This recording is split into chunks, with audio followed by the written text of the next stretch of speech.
ঢাকার নিরাপত্তা নিশ্চিতে বড় ধরনের পদক্ষেপ নিচ্ছে সরকার। পুরো শহরকে নজরদারির আওতায় আনতে বসানো হচ্ছে আরও 11,000 সিসিটিভি ক্যামেরা।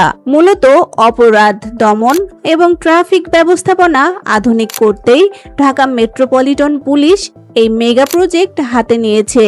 এই প্রকল্পের আওতায় শহরের এন্ট্রি এবং এক্সিট পয়েন্টগুলোতে হাই রেজলিউশন ক্যামেরা বসানো হবে।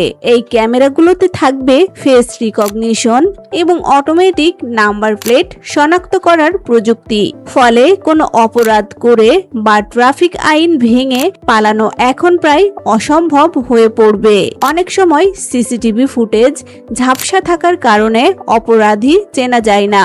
তবে নতুন এই আইপি ক্যামেরাগুলো রাতের অন্ধকারেও স্পষ্ট ছবি তুলতে সক্ষম।